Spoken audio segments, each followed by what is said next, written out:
50이 넘어서야 문득 깨달았습니다. 지금까지 우리는 얼마나 많이 애써왔는지를. 새벽 5시에 일어나 가족들이 일어나기 전에 하루를 준비하고 아이들의 도시락을 정성스럽게 싸고 학교 준비물을 챙기고 아침 식사를 차려놓고 출근 준비를 하는 것으로 하루가 시작되었습니다. 지하철에서도 스마트폰으로 업무 메일을 확인하고 오늘 해야 할 일들을 머릿속으로 정리하며 분주한 하루를 시작했습니다. 직장에 도착하면 또 다른 전쟁이 시작됩니다. 상사의 눈치를 보고 동료들과의 관계를 신경 쓰고 후배들에게는 모범이 되려 노력하고 고객이나 거래처 사람들에게는 최선의 서비스를 제공하려 애썼습니다. 점심시간도 제대로 쉬지 못하고 업무 관련 모임이나 회의로 채웠고 오후에는 쌓인 업무를 처리하느라 정신없이 시간을 보냈습니다. 야근이 있는 날에는 가족에게 미안한 마음을 품고도 일을 우선시했습니다. 집에 돌아와서도 휴식은 없었습니다. 아이들의 숙제를 도와주고 학교에서 있었던 일들을 들어주고 내일 준비를 함께하고 배우자와 하루 있었던 일들을 나누고 집안일을 정리하고 다음 날 준비를 하다 보면 어느새 밤이 깊어졌습니다. 잠자리에 들어서도 내일 해야 할 일들이 머릿속을 맴돌아 쉽게 잠들지 못했습니다. 주말에도 마음 편히 쉬지 못했습니다. 아이들 학원 픽업과 드롭, 가족 나들이나 모임, 시댁과 친정 안부 확인과 방문, 일주일 동안 미뤄둔 집안일 정리, 다음 주 준비까지. 언제부터인가 우리에게는 진정한 휴식이란 것이 사라졌습니다. 항상 무언가를 해야 한다는 강박관념에 사로잡혀 살았습니다. 명절이나 특별한 날에는 더욱 바빴습니다. 선물 준비부터 시작해서 음식 준비, 집안 정리, 친척들과의 만남 준비까지 모든 것이 완벽해야 한다는 생각에 사로잡혀 스트레스를 받으면서도 최선을 다했습니다. 다른 사람들이 우리 가족을 어떻게 볼까 하는 걱정에 늘 마음이 무거웠습니다. 자녀를 위해서라면 무엇이든 희생할 수 있다고 생각했습니다. 좋은 학교에 보내기 위해 이사를 하고 좋은 학원에 보내기 위해 멀리까지 데려다 주고 과외비나 학원비를 마련하기 위해 부업을 하기도 했습니다. 아이가 원하는 것이 있으면 무리를 해서라도 사주려 했고 아이의 장래를 위해서라면 현재의 고생쯤은 아무것도 아니라고 생각했습니다. 때로는 몸이 아파도 참고 일했습니다. 감기가 걸려도 몸살이 나도 스트레스로 속이 쓰려도 병원에 갈 시간조차 아까워서 참고 넘겼습니다. 가족들이 아플 때는 온 신경을 쓰면서도 정작 자신의 건강은 뒷전이었습니다. 건강검진에서 이상 수치가 나와도 좀 더 지켜보자며 미루기 일쑤였습니다. 마음이 힘들어도 내색하지 않았습니다. 부모로서 어른으로서 당연한 일이라고 여겼기 때문입니다. 가족을 위해 자신을 희생하는 것이 미덕이라고 배웠고 그렇게 사는 것이 옳다고 믿었습니다. 개인의 행복보다는 가족의 행복이 우선이라고 생각했습니다. 직장에서도 마찬가지였습니다. 완벽하게 일을 처리하려 했고 실수하지 않으려고 몇 번이고 확인했습니다. 보고서를 작성할 때는 밤을 새워서라도 완벽한 자료를 만들려 했고, 프레젠테이션을 할 때는 모든 경우의 수를 고려해서 준비했습니다. 야근을 하면서도 불평하지 않았고, 주말 출근도 마다하지 않았습니다. 승진을 위해서, 인정받기 위해서, 그리고 가족의 생계를 위해서 최선을 다했습니다. 남들보다 뒤처지면 안 된다는 강박관념에 사로잡혀 항상 긴장하며 살았습니다. 동료들과는 경쟁해야 할 상대라고 생각했고, 후배들에게는 항상 모범을 보여야 한다고 여겼습니다. 새로운 기술이나 지식을 배우는 것도 뒤처지지 않기 위한 필수 사항이라고 생각해서 개인 시간을 투자해서라도 공부했습니다. 이웃과의 관계에서도 체면을 중시했습니다. 우리 아이가 남들보다 못하면 안 된다고 생각했고, 집안이 남들보다 초라해 보이면 안 된다고 여겼습니다. 아이의 성적이나 진학 결과, 취업 소식 등을 다른 부모들과 비교하며 스트레스를 받았습니다. 명절이면 선물 준비에 온 신경을 쓰고, 모임이 있으면 옷차림부터 말투까지 신경 썼습니다.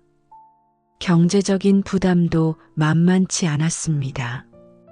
집가, 교육비, 생활비, 노후 준비까지 고려하다 보면 아무리 벌어도 부족하다는 생각이 들었습니다. 더 많이 벌기 위해 투자나 부업에도 손을 댔지만 그것 또한 스트레스의 원인이 되었습니다. 노후에 자녀들에게 부담을 주지 않으려면 더 많이 모아야 한다는 압박감에 현재의 행복을 희생하며 살았습니다. 건강 관리에도 완벽을 추구했습니다. 건강에 좋다는 음식은 무엇이든 챙겨 먹으려 했고, 운동도 꾸준히 하려고 노력했습니다. 하지만 그조차도 스트레스가 되었습니다. 운동을 빼먹으면 죄책감을 느꼈고, 몸에 좋지 않은 음식을 먹으면 자책했습니다. 건강검진 결과에 일희일비하며 작은 수치 변화에도 크게 걱정했습니다.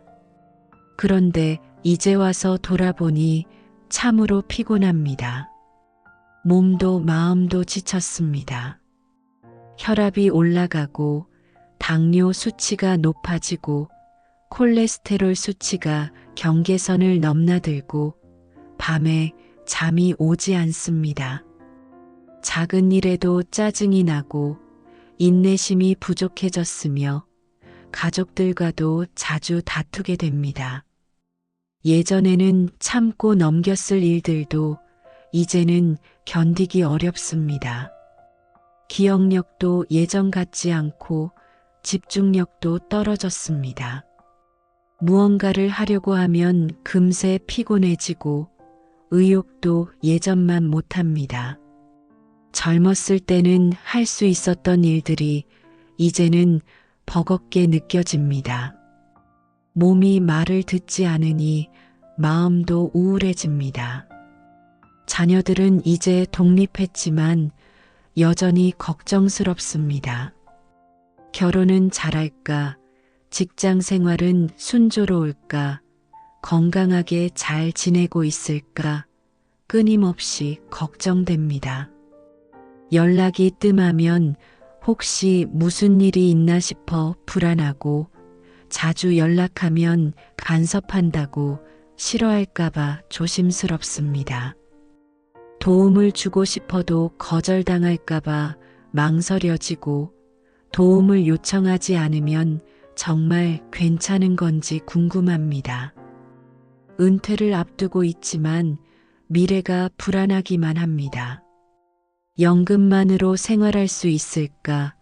건강이 악화되면 어떻게 해야 할까? 혼자 남게 되면 어떻게 살아야 할까 온갖 걱정이 머릿속을 맴돕니다. 지금까지 열심히 준비했지만 여전히 부족하다는 생각이 듭니다. 사회적 관계도 예전 같지 않습니다. 직장에서 물러나면 만날 사람들도 줄어들고 새로운 인맥을 만들기도 쉽지 않습니다. 오랫동안 알고 지낸 친구들과도 서로 바빠서 자주 만나지 못하고 만나더라도 예전 같은 깊은 대화를 나누기 어렵습니다. 가족 외에는 마음을 터놓고 이야기할 사람이 많지 않다는 것을 깨닫게 됩니다. 이렇게 열심히 살았는데 왜 마음은 편하지 않은 걸까요? 이렇게 많이 애썼는데 왜 행복하지 않은 걸까요? 남들이 보기에는 성공한 인생 같은데 왜 공허함만 남았을까요? 무엇을 위해 이렇게 살아왔는지, 앞으로는 어떻게 살아야 할지 막막합니다. 지금까지의 삶이 의미가 있었나 하는 의문도 듭니다. 이런 우리의 마음을 부처님께서는 이미 2500년 전에 꿰뚫어 보셨습니다. 상유타 니까야에서 부처님께서는 모든 고통은 가래에서 생긴다고 하셨습니다.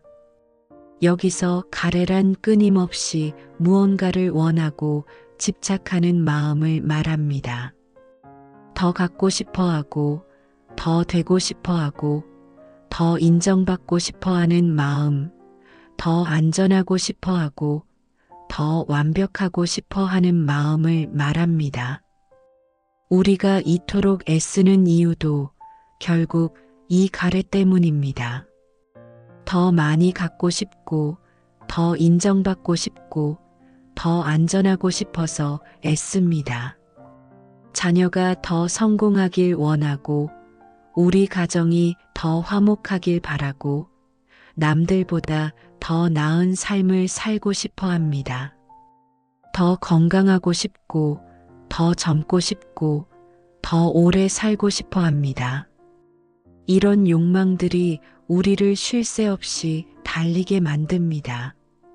하지만 아무리 애써도 마음은 채워지지 않습니다. 하나를 얻으면 또 다른 것이 필요하고 한 단계 올라서면 더 높은 곳이 보입니다. 연봉이 오르면 더 많은 연봉을 원하고 집을 사면 더 큰 집을 원하고 자녀가 대학에 가면 더 좋은 대학을 원합니다. 건강이 좋아지면 더 좋아지기를 바라고 인간관계가 개선되면 더 완벽한 관계를 원합니다. 끝이 없습니다. 이것이 바로 우리를 지치게 만드는 근본 원인입니다. 부처님께서는 이를 고통의 바퀴라고 표현하셨습니다. 계속 돌고 돌면서 같은 자리를 맴도는 바퀴처럼 우리도 욕망의 바퀴 안에서 헤어나지 못하고 있습니다. 열심히 달리지만 정작 어디로 가고 있는지도 모르고 왜 달리고 있는지도 잊은 채 그저 달리고만 있습니다. 더 심각한 것은 이런 삶의 패턴이 습관이 되어버렸다는 것입니다. 쉬려고 해도 쉴 줄 모르고 만족하려고 해도 만족할 줄 모릅니다. 항상 무언가가 부족하다고 느끼고 항상 더 노력해야 한다고 생각합니다. 이런 마음의 습관이 우리를 괴롭히고 있습니다. 상유타 니까야에 전해지는 소나 존자의 이야기는 우리에게 깊은 깨달음을 줍니다. 소나라는 수행자가 있었는데 그는 부유한 집안 출신으로 어릴 때부터 좋은 환경에서 자랐습니다. 손끝이 연약해서 거친 일을 해본 적이 없었고 항상 부드러운 신발을 신고 다녔기 때문에 발바닥이 매우 연약했습니다.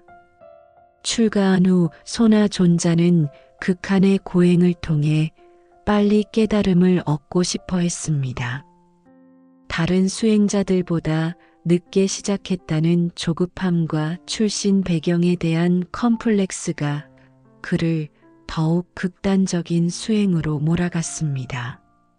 하루 종일 경행을 하며 걸었고 밤낮 없이 걸었으며 발바닥에 피가 나고 살이 찢어져도 멈추지 않았습니다. 다른 수행자들이 휴식을 취할 때도 그는 계속 걸었습니다. 식사 시간도 최소한으로 줄이고 잠자는 시간도 거의 없애면서 오로지 경행 수행에만 매달렸습니다. 발바닥에 상처가 너무 심해서 경행하는 곳이 피로 물들 정도였지만 그는 이것이 수행의 증거라고 생각하며 더욱 열심히 했습니다. 몇 달을 이렇게 지내자 오히려 몸은 극도로 쇠약해졌고 마음은 더욱 조급해졌습니다.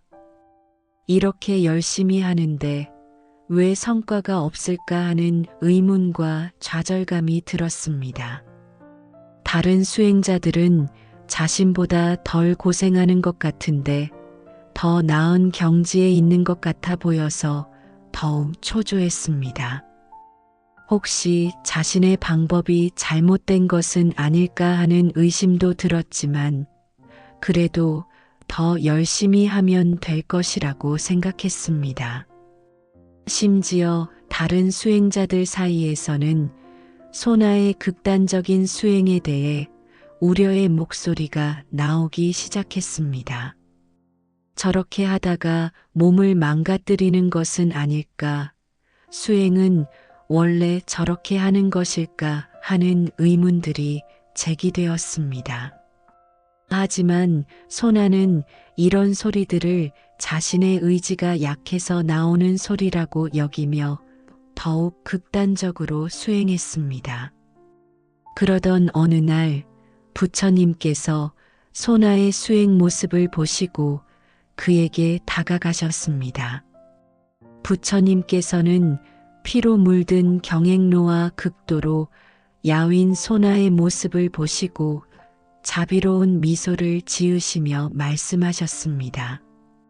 소나야, 내가 잿가에 있을 때 검은고를 잘 탔느냐? 예, 세존이시여. 저는 검은고를 잘 탔습니다. 어릴 때부터 배워서 꽤 실력이 있었습니다. 그렇다면 너는 검은고 줄에 대해 잘 알 것이다. 검은고 줄이 너무 팽팽하면 어떻게 되느냐? 좋은 소리가 나지 않습니다. 세존이시여. 너무 팽팽하면 줄이 끊어지기 쉽고 설령 끊어지지 않더라도 날카롭고 거친 소리만 날 뿐입니다. 그렇다. 그러면 검은고 줄이 너무 느슨하면 어떻게 되느냐? 역시 좋은 소리가 나지 않습니다. 세존이시여. 너무 느슨하면 소리 자체가 제대로 나지 않고 연주할 수가 없습니다. 그러면 언제 검은고에서 가장 아름다운 소리가 나느냐? 소나는 잠시 생각한 후 대답했습니다. 너무 팽팽하지도 않고 너무 느슨하지도 않을 때입니다. 세존이시여. 적당한 긴장감을 유지할 때 가장 아름답고 조화로운 소리가 납니다. 이때 부처님께서는 더욱 자비로운 미소를 지으시며 말씀하셨습니다.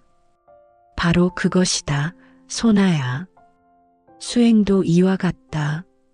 너무 급하게 해도 안 되고 너무 게을리 해도 안 된다. 너무 팽팽하게 하면 줄이 끊어지고 너무 느슨하게 하면 소리가 나지 않는다. 적당한 긴장감을 유지할 때 가장 아름다운 수행의 열매를 맺을 수 있다. 부처님께서는 계속해서 말씀하셨습니다. 너의 몸을 보아라. 이미 한계를 넘어서 망가져가고 있지 않느냐. 이런 상태로는 올바른 수행을 할 수 없다. 몸을 추스르고 마음의 평정을 찾은 후에 중도의 수행을 해야 한다. 소나는 이 말씀을 듣고 깊은 깨달음을 얻었습니다. 자신이 지금까지 해온 수행이 검은고줄을 너무 팽팽하게 당긴 것과 같았다는 것을 깨달았습니다. 극단적인 고행이 수행이라고 잘못 생각했던 것입니다. 진정한 수행은 균형과 조화에 있다는 것을 알게 되었습니다. 소나는 부처님의 말씀을 듣고 자신의 수행 방법을 완전히 바꾸었습니다. 극한의 고행을 멈추고 적당한 음식을 먹으며 건강을 회복했습니다. 상처투성이 발을 치료하고 충분한 휴식을 취했습니다. 그리고 마음의 평정을 찾아 균형 잡힌 수행에 임했습니다. 놀랍게도 건강을 회복하고 중도의 수행을 시작한 지 얼마 후 소나는 깊은 명상 상태에 들어갔습니다. 그리고 마침내 아라한과를 증득하여 완전한 깨달음을 얻었습니다. 극단적인 고행으로는 얻지 못했던 것을 중도의 지혜로 이루어낸 것입니다. 이 이야기는 우리에게 깊은 교훈을 줍니다. 우리의 삶도 마찬가지입니다. 지금까지 검은고줄을 너무 팽팽하게 당겨왔습니다. 완벽해야 한다는 강박, 남들보다 앞서야 한다는 조급함, 실패하면 안 된다는 두려움으로 줄을 바짝 당겨왔습니다. 그 결과 아름다운 소리 대신 삐걱거리는 소리만 났습니다. 때로는 줄이 끊어져서 아무 소리도 나지 않기도 했습니다. 생각해 보십시오. 자녀를 키울 때 우리는 얼마나 완벽하려 했습니까? 다른 아이들과 비교하며 우리 아이가 뒤처지지 않을까 걱정했고 조금이라도 성적이 떨어지면 불안해했습니다. 학원을 더 보내야 하나, 과외를 시켜야 하나 끊임없이 고민했습니다. 아이의 미래를 위한다는 명목으로 아이와 우리 자신을 지치게 만들었습니다. 특별히 우리나라의 교육 현실에서는 이런 경향이 더 심합니다. 좋은 대학에 가야 좋은 직장을 얻을 수 있고 좋은 직장을 얻어야 안정된 삶을 살 수 있다는 믿음 때문에 부모와 아이 모두가 극한의 스트레스를 받습니다. 새벽까지 학원에서 공부하고 주말에도 쉬지 못하고 친구들과 놀 시간도 없이 오로지 공부만 하는 아이들을 보면서도 다 너를 위한 것이라고 말합니다. 하지만 정말 그럴까요? 그렇게 극단적으로 공부한 아이들이 모두 행복한 어른이 되었나요? 좋은 대학을 나오고 좋은 직장에 다니지만 여전히 스트레스에 시달리고 번아웃을 겪고 인간관계에 어려움을 겪는 사람들이 많지 않나요? 어쩌면 우리가 아이들의 검은고줄을 너무 팽팽하게 당겨온 것은 아닐까요? 직장에서도 마찬가지였습니다. 모든 일을 완벽하게 처리하려 했고 조금의 실수도 용납하지 않으려 했습니다. 상사에게 인정받기 위해 동료들보다 뒤처지지 않기 위해 무리를 했습니다. 건강이 나빠져도 참고 일했고 가족과의 시간을 희생해서라도 성과를 내려고 했습니다. 야근과 주말 근무가 일상이 되고 휴가를 가서도 업무 생각을 하고 업무 시간 외에도 자기계발이라는 명목으로 공부를 했습니다. 회사의 성과가 내 인생의 성과라고 착각하며 살았습니다. 하지만 그 결과는 어떠했습니까? 승진을 하고 연봉이 올라도 행복하지 않았고 인정받아도 만족스럽지 않았습니다. 건강 관리에서도 극단을 추구했습니다. 건강에 좋다는 것은 무엇이든 시도해보고 나쁘다는 것은 철저히 피하려 했습니다. 운동도 더 많이, 더 자주, 더 강하게 해야 한다고 생각했고, 식단도 더 엄격하게, 더 완벽하게 관리하려 했습니다. 하지만 그 과정에서 오히려 스트레스를 받고 강박관념에 시달렸습니다. 인간관계에서도 완벽한 사람이 되려고 애썼습니다. 모든 사람에게 좋은 사람으로 보이려 하고 갈등을 피하려 하고 모든 상황을 완벽하게 처리하려 했습니다. 하지만 그 과정에서 진정한 자신을 잃어버리고 피상적인 관계만 남게 되었습니다. 이제는 조금 늦춰도 됩니다. 모든 일을 완벽하게 하지 못해도 됩니다. 가끔은 실수해도 되고 남들보다 늦어져도 됩니다. 중요한 것은 우리가 행복하고 평안한 마음으로 사는 것입니다. 성과보다는 과정을, 결과보다는 노력을, 완벽함보다는 균형을 추구하는 것입니다. 법구경에서 부처님께서는 자신을 이기는 자가 1000번의 전투에서 1000명을 이기는 자보다 훌륭하다고 하셨습니다. 남과의 경쟁이 아니라 어제의 나와의 경쟁입니다. 다른 사람보다 앞서려 하지 말고 어제의 나보다 조금이라도 나아지면 됩니다. 그것도 서두르지 말고 천천히 자연스럽게 이루어가면 됩니다. 중도는 단순히 중간을 택하는 것이 아닙니다. 상황에 따라 때로는 적극적으로, 때로는 소극적으로, 하지만 항상 지혜롭게 행동하는 것입니다. 자녀가 정말 도움이 필요할 때는 최선을 다해 돕되 그들의 인생까지 대신 살려 하지는 않는 것입니다. 일할 때는 성실하게 하되 완벽주의에 사로잡혀 자신을 괴롭히지는 않는 것입니다. 예를 들어 자녀가 취업에 어려움을 겪고 있다면 정보를 알아봐주고 격려해줄 수는 있습니다. 하지만 자녀 대신 면접을 보러 갈 수는 없습니다. 이력서 작성을 도와줄 수는 있지만 자녀의 능력을 과장해서는 안 됩니다.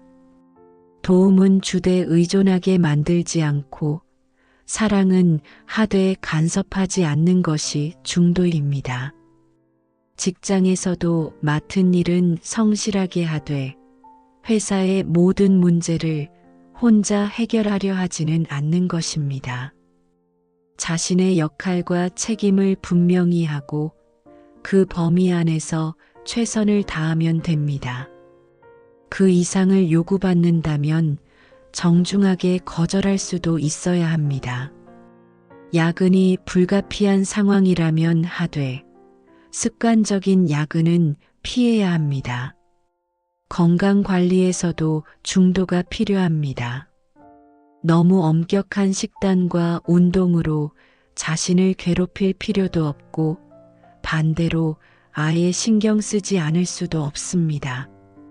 적당한 운동과 균형 잡힌 식사, 충분한 휴식을 통해 건강을 유지하면 됩니다. 완벽한 건강을 추구하기보다는 지속 가능한 건강을 추구하는 것입니다. 돈 관리에서도 중도가 적용됩니다. 무리해서 돈을 벌 필요도 없고 과도하게 절약할 필요도 없습니다. 현재의 생활을 유지하면서도 미래를 준비할 수 있는 적절한 수준을 찾는 것입니다. 투자도 마찬가지입니다. 한 번에 큰 수익을 노리기보다는 꾸준하고 안정적인 수익을 추구하는 것이 좋습니다. 인간관계에서도 중도가 중요합니다. 너무 가깝지도 않고 너무 멀지도 않은 적당한 거리를 유지하는 것입니다. 모든 사람에게 좋은 사람이 되려고 애쓰지 말고 진정한 나를 받아주는 사람들과 깊은 관계를 맺는 것입니다. 갈등을 무조건 피하지도 말고 불필요한 갈등을 만들지도 말아야 합니다. 중도의 지혜는 삶의 모든 영역에 적용됩니다. 교육에서도, 육아에서도, 부부관계에서도, 사회생활에서도 균형과 조화를 추구하는 것입니다. 이것이 바로 부처님께서 가르쳐 주신 지혜로운 삶의 방식입니다. 중도를 실천하려면 먼저 현재 자신의 상태를 정확히 파악해야 합니다. 지금 내가 검은고 줄을 너무 팽팽하게 당기고 있는 것은 아닌지, 어떤 부분에서 균형을 잃고 있는지 살펴봐야 합니다. 그리고 조금씩 조정해 나가는 것입니다. 한 번에 모든 것을 바꾸려 하지 말고 한 가지씩 천천히 바꿔나가는 것입니다. 금강경에서 부처님께서는 응무소주의생기심이라고 하셨습니다. 마땅히 머무는 바 없이 그 마음을 내어야 한다는 뜻입니다. 어떤 것에도 집착하지 말고 자유로운 마음을 가지라는 가르침입니다. 이는 불교 수행의 핵심이기도 하지만 우리의 일상생활에서도 매우 중요한 지혜입니다. 우리가 너무 애쓰는 이유는 무언가에 집착하기 때문입니다. 성공에 집착하고, 인정에 집착하고, 안전에 집착합니다. 자녀의 성공에 집착하고, 체면에 집착하고, 소유에 집착합니다. 완벽함에 집착하고, 통제에 집착하고, 예측 가능함에 집착합니다. 그 집착이 우리를 올가매고 자유롭지 못하게 만듭니다. 마치 원숭이가 병 속에 과자를 잡으려다 손이 빠지지 않게 되는 것과 같습니다. 과자를 놓으면 쉽게 손을 뺄 수 있지만 과자에 집착하기 때문에 손이 빠지지 않습니다. 우리도 놓지 못해서 고통받고 있는 것이 많습니다. 놓으면 자유로워질 수 있는데 놓지 못해서 스스로를 가두고 있는 것입니다.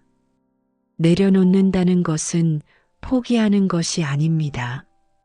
최선을 다하되 결과에 집착하지 않는 것입니다. 바가바드 기타에서 말하는 행동은 하되 결과에 집착하지 말라는 가르침과 같습니다.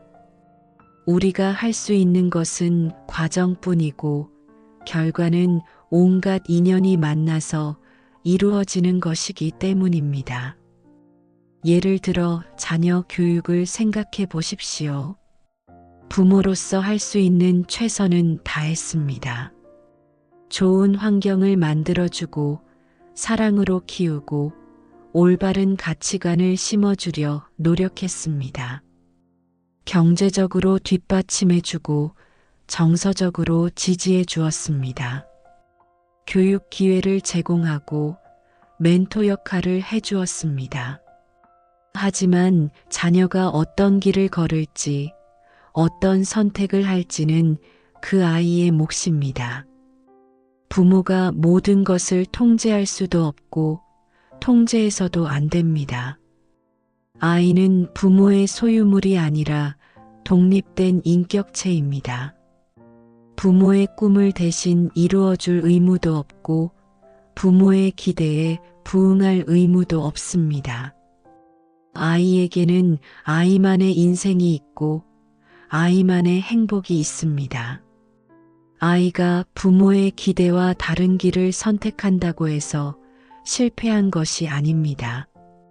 의사가 되기를 바랐는데 예술가가 되었다고, 안정된 직장을 원했는데 창업을 선택했다고 해서 잘못된 것이 아닙니다. 그것이 그 아이에게는 올바른 선택일 수 있습니다. 부모의 욕심으로 아이의 인생을 재단하려 해서는 안 됩니다. 이것이 내려놓음입니다. 사랑은 하되 집착하지 않고, 도움은 주되 의존하게 만들지 않고, 걱정은 하되 대신 살아주려 하지 않는 것입니다. 자녀가 실패했을 때 함께 슬퍼하되 대신 좌절하지 않고, 성공했을 때 함께 기뻐하되 그것을 자신의 성공으로 여기지 않는 것입니다. 법화경에서 부처님께서는 중생을 제도하되 제도했다는 생각을 하지 말라고 하셨습니다. 도움을 주되 그것에 얽매이지 말라는 뜻입니다. 선행을 하고 나서 내가 이렇게 좋은 일을 했다고 자만하거나 저 사람이 고마워해야 한다고 기대해서는 안 된다는 것입니다. 도움을 주는 것 자체가 목적이어야 하고 보상이나 인정을 바라서는 안 됩니다. 이는 자녀와의 관계에서도 마찬가지입니다. 자녀를 위해 희생한 것에 대해 보상을 바라거나 감사를 강요해서는 안 됩니다.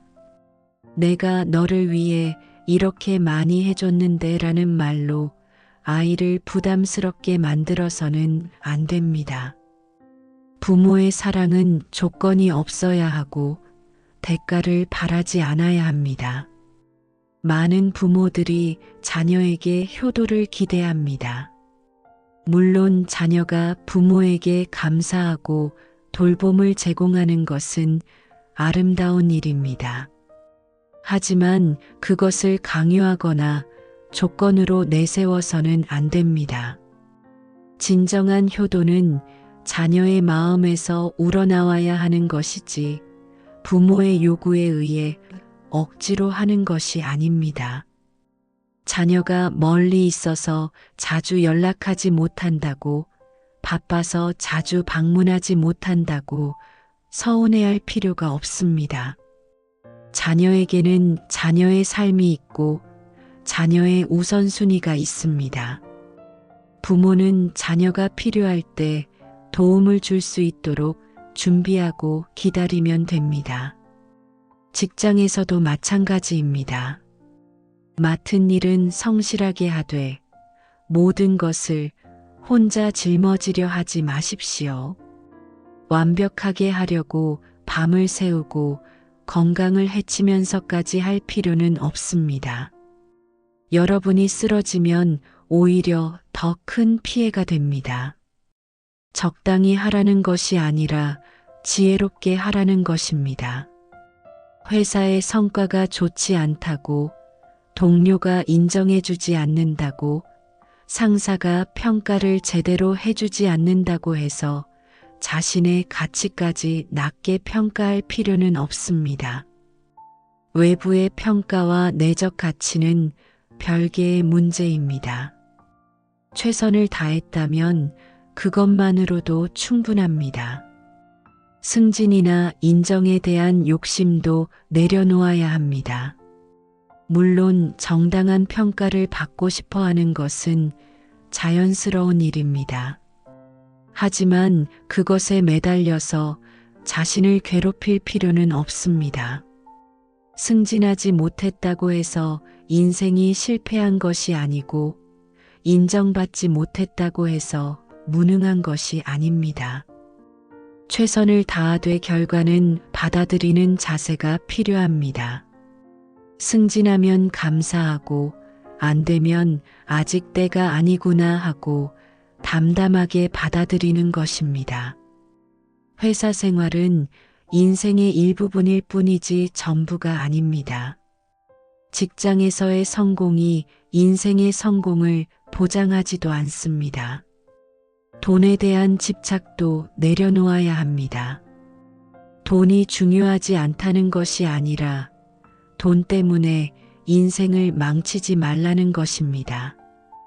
더 많은 돈을 벌기 위해 건강을 해치고 가족을 소홀히 하고 도덕을 저버린다면 그것은 본말이 전도된 것입니다. 적당한 돈으로 적당한 삶을 사는 것이 더 행복할 수 있습니다. 우리나라처럼 부동산 가격이 높은 사회에서는 집에 대한 집착이 특히 강합니다. 내 집 마련을 위해 평생을 대출 상환에 허덕이며 사는 사람들이 많습니다. 물론 안정된 주거는 중요하지만 그것 때문에 삶의 질을 포기할 필요는 없습니다. 전세나 월세도 나름의 장점이 있고 무리한 대출보다는 현실적인 선택이 나을 수 있습니다. 건강에 대한 지나친 걱정도 내려놓아야 합니다. 건강을 챙기는 것은 중요하지만 건강에 대한 강박관념에 사로잡혀서는 안 됩니다. 조금만 몸이 아파도 큰 병이 아닐까 전전긍긍하고 건강 정보에 일희일비하며 스트레스를 받는다면 오히려 건강에 해롭습니다. 적당한 관심과 관리는 하되 지나친 걱정은 내려놓는 것이 좋습니다. 나이가 들면서 자연스럽게 나타나는 신체 변화를 받아들이는 것도 중요합니다. 젊었을 때와 같은 체력을 유지하려고 무리하거나 노화를 막으려고 과도한 노력을 하는 것은 현실적이지 않습니다. 나이에 맞는 건강 관리를 하고 자연스러운 변화를 수용하는 지혜가 필요합니다. 타인의 시선과 평가에 대한 집착도 놓아야 합니다. 다른 사람들이 나를 어떻게 생각할까 하는 걱정 때문에 자신답게 살지 못한다면 그것은 불행한 일입니다. 모든 사람에게 좋은 사람이 될 수는 없습니다. 일부 사람들이 나를 좋아하지 않을 수도 있고 그것은 자연스러운 일입니다. 진정한 나를 좋아하는 사람들과 함께하는 것으로 충분합니다. 특히 우리나라는 체면, 문화가 강한 사회입니다. 남들에게 어떻게 보일까 하는 걱정 때문에 무리한 소비를 하거나 허세를 부리거나 자신의 진정한 감정을 숨기는 경우가 많습니다. 하지만 이런 것들은 결국 자신을 더 힘들게 만들 뿐입니다. 솔직하고 자연스러운 모습이 더 매력적일 수 있습니다.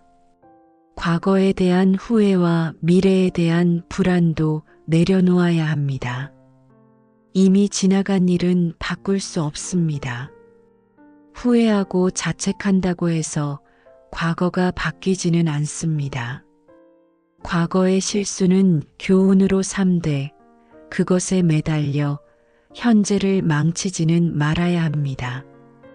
그때 다른 선택을 했더라면, 그때 더 열심히 했더라면, 그때 그 기회를 잡았더라면 하는 생각들이 우리를 괴롭힙니다. 하지만 그런 생각은 아무런 도움이 되지 않습니다. 과거는 과거일 뿐이고 중요한 것은 지금 이 순간부터 어떻게 살 것인가입니다. 미래에 대한 지나친 걱정도 마찬가지입니다. 합리적인 준비는 하되 일어나지도 않은 일에 대해 미리 걱정할 필요는 없습니다. 혹시 병에 걸리면 어떡하지? 혹시 경제적으로 어려워지면 어떡하지? 혹시 자녀들이 문제가 생기면 어떡하지 하는 걱정들은 현재의 행복을 빼앗을 뿐입니다. 미래는 불확실한 것이 당연합니다. 아무도 미래를 정확히 예측할 수 없습니다. 그렇다면 최선을 다해 준비하되 결과는 받아들일 수 있는 마음의 준비를 하는 것이 좋습니다. 걱정은 문제를 해결해 주지 않습니다. 오히려 걱정 때문에 현재의 기회를 놓치거나 올바른 판단을 하지 못할 수도 있습니다. 내려놓음의 지혜를 실천하면 마음이 가벼워집니다. 어깨에 짊어지고 있던 무거운 짐을 내려놓는 것 같은 느낌이 듭니다. 그러면 자연스럽게 여유가 생기고 다른 사람들에게도 더 관대해집니다. 작은 일에 화내지 않게 되고 큰 일에도 침착하게 대처할 수 있게 됩니다. 집착을 놓으면 오히려 더 좋은 결과가 나오는 경우가 많습니다. 승진에 집착하지 않고 묵묵히 일하는 사람이 오히려 승진하고 돈에 집착하지 않고 가치 있는 일을 하는 사람이 오히려 경제적 성공을 이루고 인정받으려 애쓰지 않고 진정성 있게 행동하는 사람이 오히려 인정받습니다. 이는 역설적이지만 진실입니다. 집착이 있으면 자연스럽지 못하고 자연스럽지 못하면 좋은 결과가 나오기 어렵습니다. 반대로 집착을 놓으면 자연스러워지고 자연스러우면 더 좋은 에너지가 흘러나와 좋은 결과를 만들어냅니다. 내려놓음을 실천하는 구체적인 방법들이 있습니다. 먼저 호흡 명상을 통해 마음을 안정시키는 것입니다. 깊고 천천한 호흡을 하면서 집착하고 있는 것들을 하나씩 내려놓는 연습을 해보십시오. 숨을 들이쉴 때는 평화를 받아들이고 숨을 내쉴 때는 집착을 내보내는 것입니다. 감사 일기를 쓰는 것도 도움이 됩니다. 매일 자기 전에 오늘 감사한 일들을 3가지씩 적어 보십시오. 가진 것에 감사하다 보면 자연스럽게 더 가지려는 욕심이 줄어들고 현재에 만족하게 됩니다. 봉사활동이나 나눔 활동에 참여하는 것도 좋은 방법입니다. 다른 사람을 도우면서 자신의 문제가 상대적으로 작다는 것을 깨닫게 되고 주는 것에 기쁨을 경험하게 됩니다. 그러면 자연스럽게 받으려는 욕심이 줄어들고 내려놓는 마음이 생깁니다. 노자는 무위자연을 말했지만 부처님도 비슷한 가르침을 주셨습니다. 맞지마 니까야에서 부처님께서는 강제로 하지 말고 자연스럽게 하라고 하셨습니다. 억지로 하는 일은 오래가지 못하고 부작용을 낳습니다. 물이 자연스럽게 낮은 곳으로 흐르듯이 우리의 삶도 자연스러운 흐름을 따라가는 것이 좋습니다. 생각해 보십시오. 자연에서는 모든 것이 자기 때를 기다립니다. 봄이 되면 꽃이 피고 여름이 되면 무성하게 자라고 가을이 되면 열매가 맺고 겨울이 되면 조용히 휴식을 취합니다. 봄꽃을 겨울에 피우려 하지 않고 여름 과일을 봄에 따려 하지 않습니다. 각자의 때가 있고 그 때를 기다릴 줄 압니다. 벚꽃은 4월에 피고 해바라기는 7월에 피고 국화는 10월에 핍니다. 어떤 꽃이 더 좋고 나쁜 것이 아니라 각자의 때가 있을 뿐입니다. 벚꽃에게 7월에 피라고 강요할 수도 없고 국화에게 4월에 피라고 할 수도 없습니다. 그들은 자신의 때를 기다리며 그 때가 되면 자연스럽게 가장 아름다운 모습을 보여줍니다. 동물들도 마찬가지입니다. 철새들은 계절에 따라 이동하고 동면하는 동물들은 겨울에 깊은 잠에 빠집니다. 그들은 시계를 보고 달력을 확인하지 않지만 자연의 리듬을 정확히 따릅니다. 억지로 하지 않아도 가장 적절한 때에 가장 적절한 행동을 합니다. 하지만 우리 인간들은 자꾸 때를 앞당기려 합니다. 아이가 아직 어린데 어른스럽기를 바라고 젊은데 늙은이의 지혜를 갖기를 원합니다. 반대로 나이가 들어서도 젊은이처럼 행동하려 하기도 합니다. 이렇게 자연스러운 흐름을 거스르려 하니 힘들고 괴로운 것입니다. 우리의 인생도 그렇습니다. 각각의 나이에 맞는 역할과 과제가 있습니다. 20대에는 20대에, 30대에는 30대에, 50대에는 50대의 아름다움이 있습니다. 젊은이의 패기를 부러워할 필요도 없고 늙어간다고 절망할 필요도 없습니다. 지금 이 순간의 나를 받아들이고 사랑하는 것, 그것이 자연스러운 삶입니다. 20대에는 꿈과 열정이 있습니다. 세상을 바꾸고 싶어 하고 모든 것이 가능하다고 믿습니다. 때로는 무모해 보이기도 하지만 그것이 20대의 아름다움입니다. 30대에는 현실을 배우기 시작합니다. 이상과 현실 사이에서 갈등하며 자신의 한계를 인정하게 됩니다. 하지만 그 과정에서 진정한 성숙이 시작됩니다. 40대에는 인생의 전환점을 맞습니다. 지금까지 해온 것들을 돌아보고 앞으로 해야 할 것들을 계획합니다. 때로는 위기를 겪기도 하지만 그것이 새로운 시작의 기회가 됩니다. 50대에는 안정과 지혜를 얻습니다. 젊은 시절의 조급함은 사라지고 여유와 깊이가 생깁니다. 60대에는 인생의 후반부를 준비합니다. 은퇴를 앞두고 새로운 삶을 설계하며 젊은 세대에게 지혜를 전수합니다. 70대 이후에는 삶의 완성을 추구합니다. 물질적 성취보다는 정신적 만족을, 외적 활동보다는 내적 성찰을 중시하게 됩니다. 이 모든 단계가 다 의미 있고 아름답습니다. 어느 단계가 더 좋고 나쁜 것이 아니라 각각의 특색과 가치가 있는 것입니다. 20대의 열정도 필요하고 50대의 지혜도 필요합니다. 자연스럽게 각 단계를 받아들이고 그 단계에 맞는 삶을 사는 것이 중요합니다. 아이를 키울 때도 자연스러운 성장을 기다려야 합니다. 다른 아이들과 비교해서 우리 아이가 늦다고 조급해할 필요가 없습니다.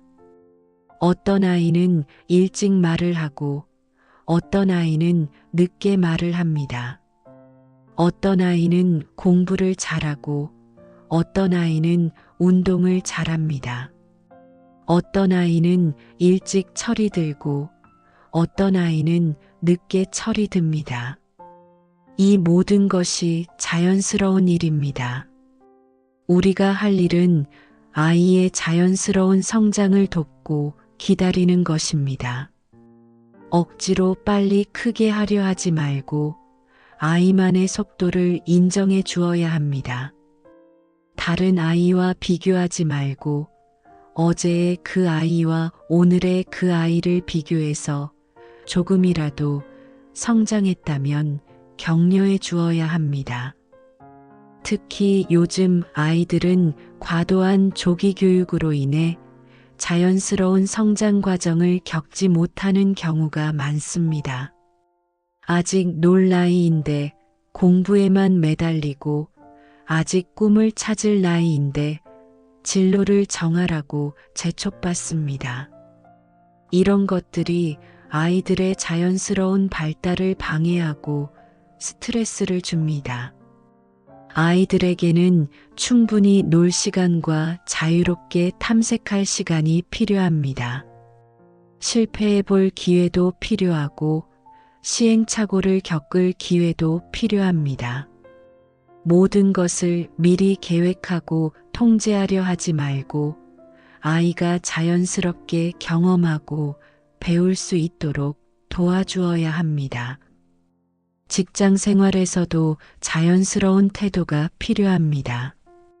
승진이나 성공을 억지로 앞당기려 하지 말고 실력을 쌓고 기회를 기다리는 것이 좋습니다. 무리한 방법으로 성공을 얻는다 해도 오래가지 못합니다. 차근차근 기반을 다지고 자연스럽게 성장하는 것이 더 안전하고 확실합니다. 때로는 더디게 느껴질 수도 있습니다. 다른 사람들이 더 빨리 승진하고 더 많은 돈을 벌고 더 빨리 성공하는 것처럼 보일 수도 있습니다. 하지만 자연스러운 성장은 뿌리가 깊어서 쉽게 흔들리지 않습니다. 급작스럽게 성장한 것들은 기반이 약해서 작은 충격에도 무너질 수 있습니다. 인간관계에서도 자연스러움이 중요합니다. 억지로 친해지려 하거나 억지로 좋은 사람이 되려 하지 말아야 합니다. 진정한 관계는 시간이 흐르면서 자연스럽게 형성되는 것입니다. 억지로 만든 관계는 피상적이고 오래가지 못합니다. 사람들과 만날 때도 자연스러운 모습을 보이는 것이 좋습니다. 과도하게 치장하거나 허세를 부리지 말고 솔직하고 진정성 있는 모습으로 다가가야 합니다. 그래야 진정한 친구를 만날 수 있고 깊이 있는 관계를 맺을 수 있습니다.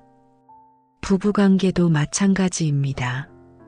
상대방을 억지로 바꾸려 하지 말고 자연스럽게 서로 영향을 주고받으며 성장해 나가는 것이 좋습니다. 갈등이 있을 때도 억지로 해결하려 하지 말고 시간을 두고 자연스럽게 풀리기를 기다리는 것도 필요합니다. 모든 문제를 즉시 해결하려 하지 말고 때로는 시간이 해결해 주기를 기다려야 합니다. 시간이 지나면서 감정이 정리되고 새로운 관점이 생기고 자연스러운 해결책이 나올 수 있습니다. 조급하게 결론을 내리지 말고 여유를 갖는 것이 중요합니다. 건강 관리에서도 자연스러운 방법이 최고입니다. 극단적인 다이어트나 무리한 운동보다는 규칙적이고 꾸준한 생활 습관이 더 효과적입니다. 몸의 자연스러운 리듬을 존중하고 무리하지 않는 범위에서 관리하는 것이 좋습니다. 나이가 들면서 자연스럽게 나타나는 변화들을 받아들이는 것도 중요합니다. 체력이 예전 같지 않고 기억력이 떨어지고 외모가 변하는 것은 자연스러운 일입니다. 이를 막으려고 무리하거나 스트레스 받을 필요가 없습니다. 나이에 맞는 건강 관리를 하고 자연스러운 노화 과정을 수용하는 지혜가 필요합니다. 화엄경에서 부처님께서는 연기법을 설하시면서 모든 것은 인연으로 이루어진다고 하셨습니다. 좋은 일도 나쁜 일도 모두 여러 조건이 만나서 일어나는 것입니다. 내 노력만으로 되는 것도 아니고 내 탓만으로 안 되는 것도 아닙니다. 이를 깨달으면 마음이 한결 가벼워집니다. 잘 되면 감사하고 안 되면 아직 때가 아니구나 하고 받아들일 수 있습니다. 실패해도 자책하지 않고 성공해도 교만하지 않습니다. 모든 것이 무상하고 변화한다는 것을 알기 때문입니다. 좋은 일도 영원하지 않고 나쁜 일도 영원하지 않습니다. 이것이 자연의 법칙이고 삶의 법칙입니다. 자연스러운 삶을 살면 스트레스가 줄어듭니다. 억지로 무언가를 이루려 하지 않고 억지로 무언가를 피하려 하지도 않습니다. 흘러가는 대로 두되 할 일은 하는 것입니다. 마치 물이 바위를 만나면 돌아가고 구멍을 만나면 채우는 것처럼 상황에 맞게 유연하게 대처하는 것입니다.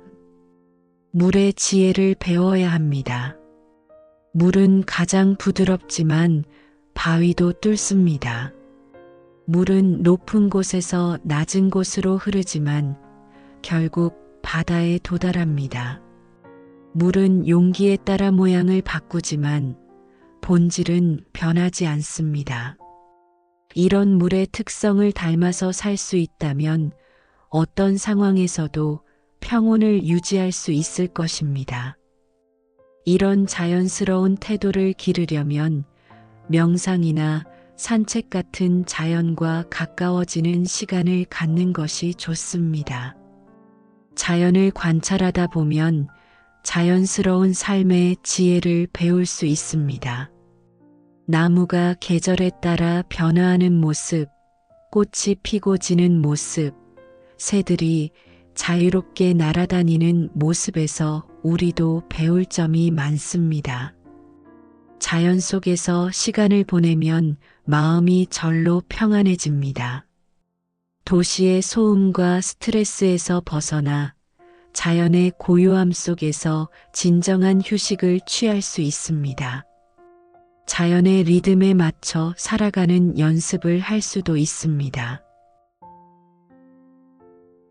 이제 마지막으로 말씀드리고 싶은 것은 진정한 행복은 밖에 있지 않다는 것입니다. 법구경에서 부처님께서는 마음이 모든 것의 주인이다라고 하셨습니다. 외부 조건이 바뀌어야 행복해지는 것이 아니라 마음이 바뀌면 지금 여기서도 충분히 행복할 수 있습니다. 우리는 지금까지 행복을 밖에서 찾으려 했습니다. 더 많은 돈이 있으면, 더 좋은 집에 살면, 더 높은 지위에 오르면, 자녀가 더 성공하면, 건강이 더 좋아지면 행복할 것이라고 생각했습니다.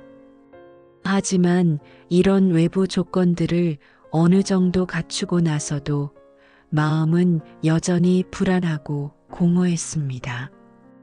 왜일까요? 부처님께서는 이에 대해 명확한 답을 주셨습니다. 외부의 것들은 모두 무상하기 때문입니다. 있다가 없어지고, 좋았다가 나빠지고, 높았다가 낮아집니다. 이런 변화하는 것들에 의존해서는 진정한 평안을 얻을 수 없습니다. 진정한 평안은 변하지 않는 마음의 평정에서 나옵니다. 돈이 있을 때는 안심이 되지만 돈이 떨어질까봐 불안합니다. 건강할 때는 기쁘지만 병에 걸릴까봐 걱정됩니다.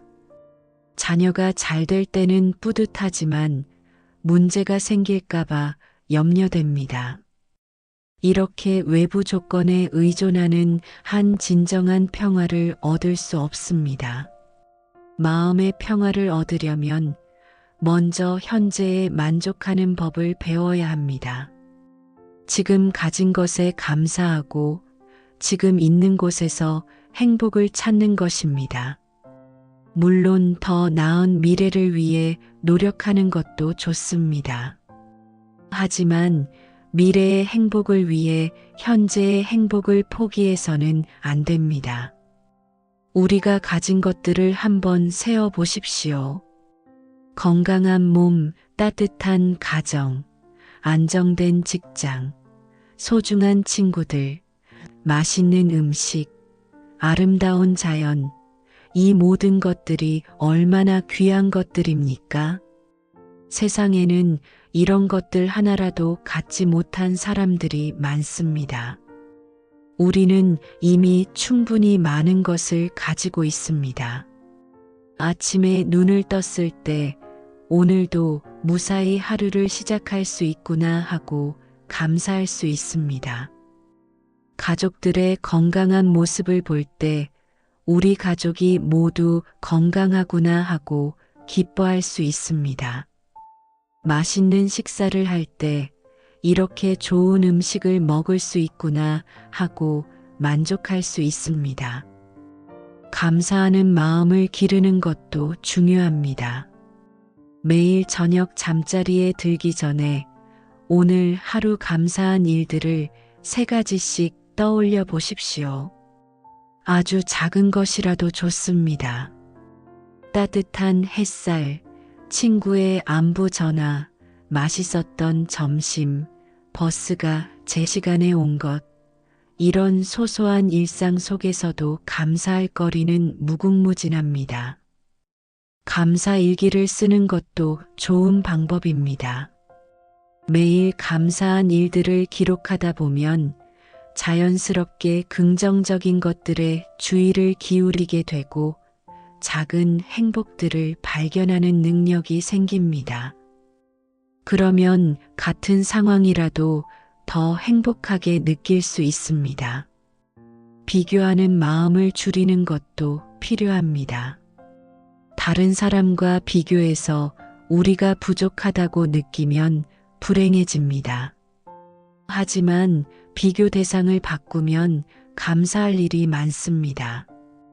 우리보다 어려운 처지에 있는 사람들과 비교해 보면 우리가 얼마나 복받은 사람인지 알 수 있습니다. 전쟁이 일어나는 지역의 사람들, 극심한 가난에 시달리는 사람들, 불치병으로 고생하는 사람들, 가족을 잃고 혼자 사는 사람들을 생각해 보십시오. 우리의 고민들이 얼마나 사치스러운 것인지 깨닫게 됩니다. 이것이 자기 위안이나 현실 도피가 아니라 현재 상황에 대한 올바른 인식입니다. SNS나 미디어를 통해 다른 사람들의 화려한 모습만 보고 비교하지 마십시오. 그런 것들은 대부분 일부분만 보여주는 것이고 그 뒤에 숨겨진 어려움들은 보이지 않습니다. 모든 사람에게는 각자의 고민과 어려움이 있습니다. 겉으로는 성공해 보이는 사람도 속으로는 힘들어할 수 있습니다. 너무 애쓰며 살아온 우리에게 이제 필요한 것은 휴식입니다. 몸의 휴식도 중요하지만 더 중요한 것은 마음의 휴식입니다. 끊임없이 뭔가를 해야 한다는 강박에서 벗어나 가만히 앉아서 차 한 잔 마시는 여유, 하늘을 바라보며 구름의 움직임을 지켜보는 평온함을 되찾아야 합니다. 현대 사회는 너무 빠르고 복잡합니다. 항상 무언가에 쫓기는 기분이 들고 여유를 부릴 시간이 없다고 느낍니다. 하지만 정말 그럴까요? 정말 모든 일이 그렇게 급한 것일까요? 조금 늦어져도 되는 일들, 하지 않아도 되는 일들이 많지 않을까요? 우선순위를 정하고 중요하지 않은 일들은 과감히 포기하는 것도 필요합니다. 모든 모임에 참석할 필요도 없고, 모든 정보를 다 알 필요도 없고, 모든 트렌드를 따라갈 필요도 없습니다. 정말 중요한 것들에만 집중하고 나머지는 내려놓는 용기가 필요합니다. 명상이나 기도 같은 영적인 수행도 도움이 됩니다. 하루에 10분이라도 조용히 앉아서 호흡을 관찰하거나 마음을 비우는 시간을 가져보십시오. 처음에는 어색하고 집중이 안 될 수도 있지만 꾸준히 하다 보면 마음이 평안해지는 것을 느낄 수 있습니다. 명상할 때는 특별한 기법이나 복잡한 방법을 사용할 필요가 없습니다. 편안한 자세로 앉아서 호흡에 주의를 기울이는 것만으로도 충분합니다. 숨이 들어오고 나가는 것을 관찰하면서 마음을 현재 순간에 집중시키는 것입니다. 처음에는 온갖 생각들이 떠오를 것입니다. 일생각, 걱정, 계획 등이 끊임없이 머릿속을 맴돌 것입니다. 하지만 그런 생각들을 억압하려 하지 말고 자연스럽게 흘러가도록 두면서 다시 호흡에 집중하면 됩니다. 이런 연습을 꾸준히 하다 보면 마음이 고요해지고 평온해집니다.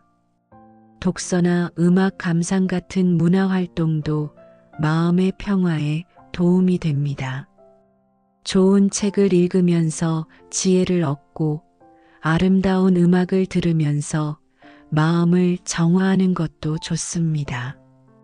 취미 활동을 통해 성취감과 즐거움을 느끼는 것도 마음의 평화에 기여합니다. 특히 자연과 관련된 활동들이 좋습니다. 등산, 산책, 정원 가꾸기, 낚시 등을 통해 자연과 가까워지면 마음이 절로 평안해집니다. 자연의 리듬에 맞춰 느리게 살아가는 연습을 할 수 있고 자연의 아름다움을 통해 감동과 위안을 받을 수 있습니다. 자연과 가까워지는 것도 중요합니다.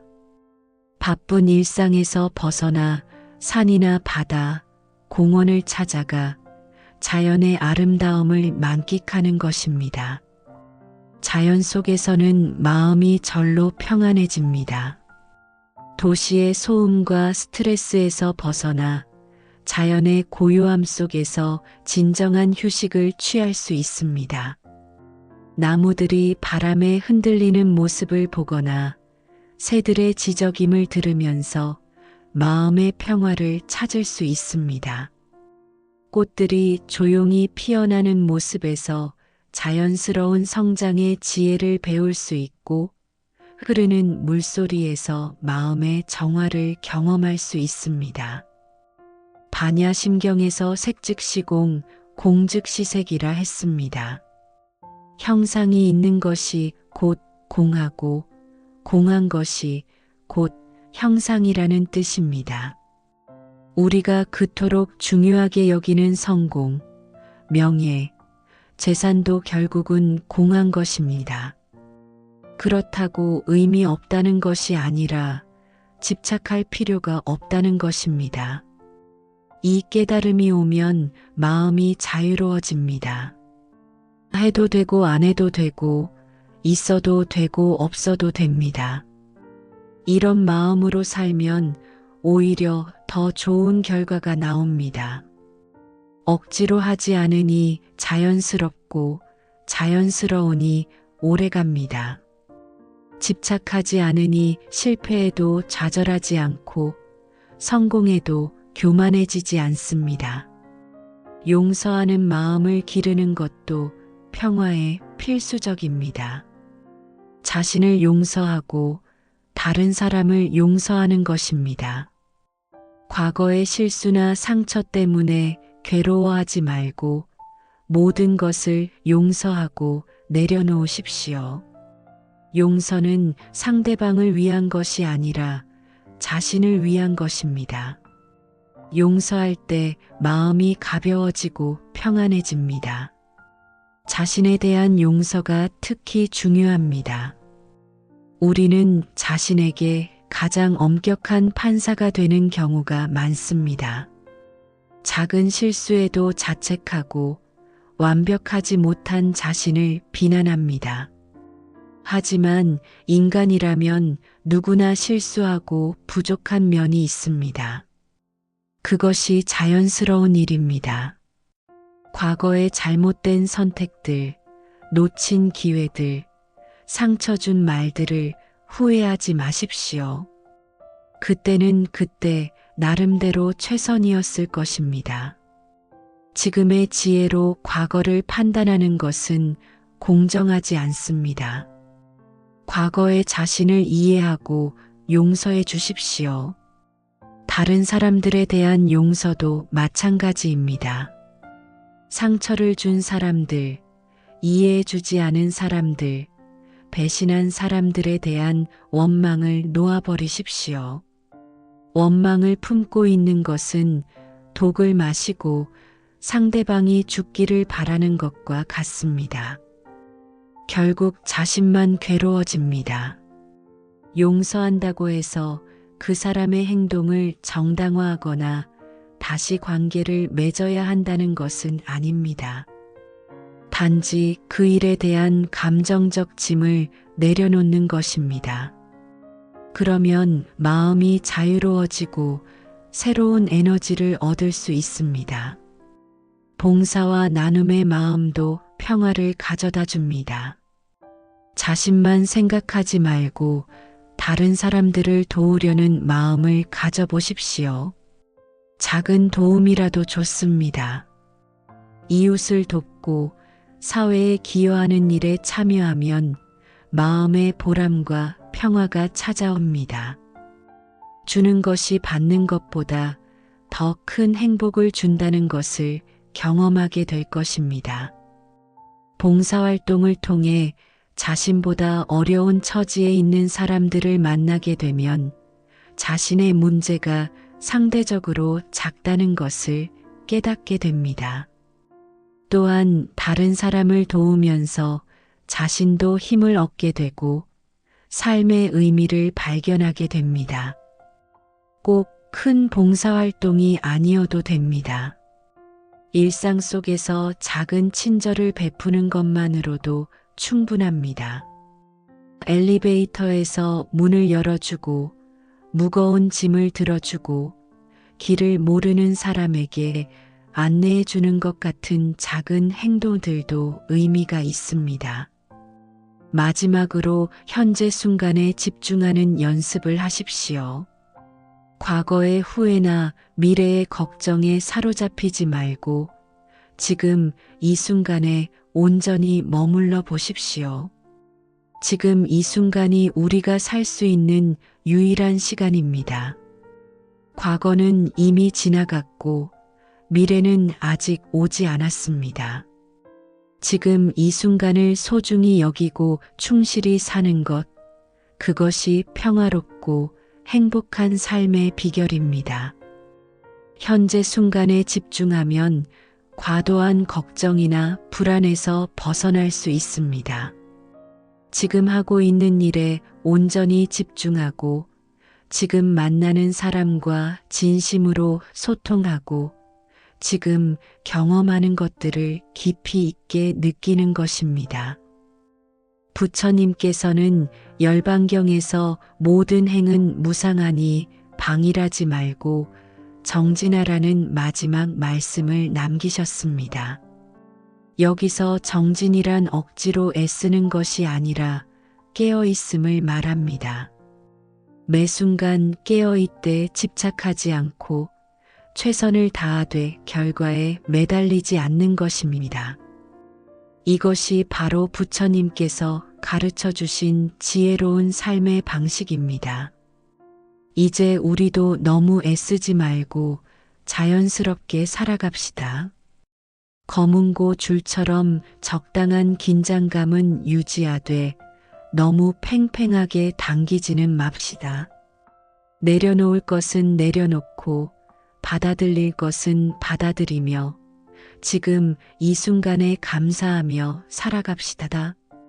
그러면 우리의 남은 인생이 진정으로 아름다운 음악이 될 것입니다. 억지로 만든 소음이 아니라 자연스럽게 흘러나오는 선율, 듣는 이의 마음을 평안하게 하는 음악 말입니다. 부처님의 가르침이 우리에게 이런 지혜를 주고 있습니다. 이제 그 가르침을 받아들여 평안하고 행복한 삶을 살아갑시다. 지금까지 정말 수고 많으셨습니다. 이제는 조금 쉬어가셔도 됩니다. 완벽하지 않아도 되고 최고가 아니어도 됩니다. 지금의 우리 모습 그대로도 충분히 아름답고 의미 있습니다. 부처님의 자비로운 가르침 안에서 평안한 마음으로 남은 인생을 걸어가시기 바랍니다. 감사합니다.